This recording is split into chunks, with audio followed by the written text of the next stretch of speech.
అందరికీ నమస్కారం. ఈరోజు పెద్దచెప్పలి గ్రామానికి వచ్చినప్పుడు అన్నదమ్ములు అక్క చెల్లెలు అందరూ ఘనంగా స్వాగతం పలికినారు. అందరికీ పేరు పేరున నమస్కారం తెలియజేస్తాను. ఈరోజు ప్రధానమైంది మన హేలాంబ ఎల్లమ్మ. మనం అందరం కూడా చెప్పలి ఎల్లమ్మ అంటాం. ఎల్లమ్మ దేవాలయానికి మనం చైర్మన్గా రవీంద్ర గారిని నిర్ణయించడం జరిగింది. రవీంద్ర గారి ఆధ్వర్యంలో కమిటీ కూడా ఈరోజు ప్రమాణ స్వీకారం చేస్తారు. వాళ్ళందరికీ కూడా మేము మనస్ఫూర్తిగా ఆశీర్వదిస్తున్నాను. అలాగే ఎందుకు ఎక్కడో ఉండి ఆయన ఇక్కడ చేసినాడు అనేది చాలా మందిలో ఒక పల్లెలలో ఉంది. ఈ చెప్పలమ్మ దేవాలయానికి అభివృద్ధి చేయాలంటే తోట వాళ్ళ ఫ్యామిలీనే చేశారు.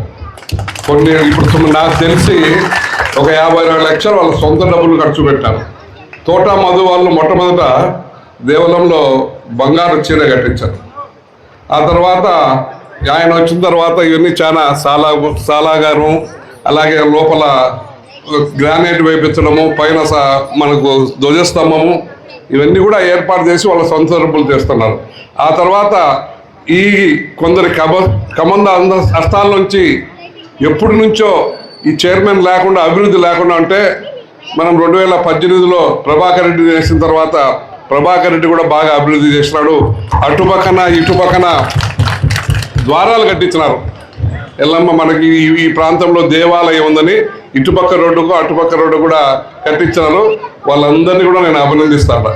ఎందుకంటే సొంత డబ్బులు పెట్టి చేస్తున్నారు, ఏదో గవర్నమెంట్ డబ్బులు కాదు, ఇవన్నీ కూడా వాళ్ళ సొంత డబ్బులు పెట్టి చేస్తారు. కాబట్టి వాళ్ళందరూ కూడా మనందరం కూడా వాళ్ళందరినీ గౌరవించి వాళ్ళకి ఏమేమి చేయాలనే దాంట్లో భాగంగా ఈరోజు వీళ్ళకి ఇవ్వడం కూడా జరిగింది. వాళ్ళందరూ కూడా చెయ్యాలనే ఒక ఆపేక్ష ఉంది. గతంలో ఉన్న వాళ్ళు ఏదొస్తుందో ఏది తీసుకొని పోవాలో ఏది తినిపోవాలని అనుకుంటున్నారు. ఈరోజు ఇక్కడ తినింది ఇక్కడ ఉండేది కావాలనుకోవడంలే, ఏదైతే తీసుకొచ్చి పెట్టి ఇక్కడ అభివృద్ధి అవుతుందో అభివృద్ధి చేయాలనే సంకల్పంతో ఉండే వాళ్ళకే మనం ఈరోజు ఏర్పాటు చేయడం కూడా జరిగింది. ఇక్కడ ఉండే షాపుల వాళ్ళు ఉన్నారు, వాళ్ళందరూ కూడా నేను చెప్తున్నా, మీరందరూ కూడా ఖాళీ చేయండి, మంచి షాపింగ్ కాంప్లెక్స్ కట్టిద్దాం. మీకు ఎవరెవరి షాపులు ఉన్నాయో వాళ్ళకే ఇప్పిస్తాం.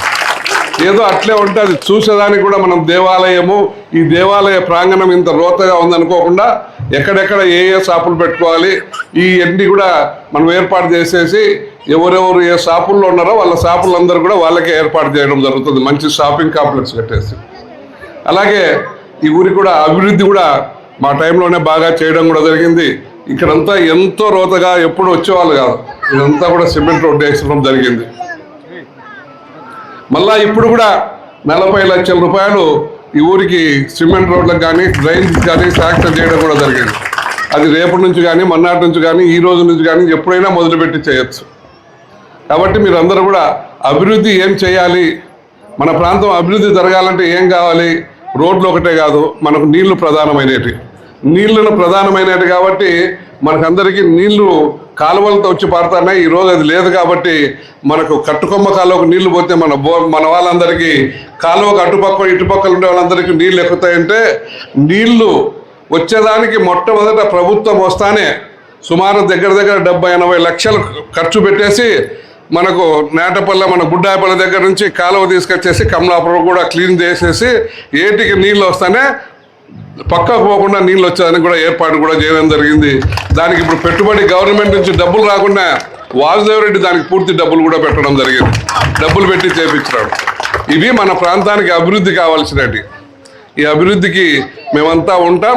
ఎక్కడైనా ఏ ఊళ్ళోనైనా మన ప్రాంతం చుట్టుపక్కల ఏ ఊర్లో కూడా మట్టి రోడ్డు ఉండకూడదు, అన్ని సిమెంట్ రోడ్లు ఉండేదానికి ఎక్కడెక్కడ ఏమేమి అవసరం ఉన్నాయో చుట్టుపక్కల గ్రామాలలో అందరూ కూడా మా దృష్టికి తీసుకొస్తే అవన్నీ కూడా తప్పకుండా తొందరలో ఒక 2 సంవత్సరాలను మీ అందరికీ వేయించి చూపిస్తామని మీ అందరికీ కూడా తెలియజేస్తూ, టైం అయింది, టైం ప్రకారం ఇప్పుడు ఆయన ముందు ప్రమాణ స్వీకారం చేపించేసి ఆ తర్వాత మిగతా కార్యక్రమాలు చేద్దామనేది చేస్తూ అందరికీ పేరు నమస్కారం చెప్తూ సెలవు తీసుకుంటున్నాను.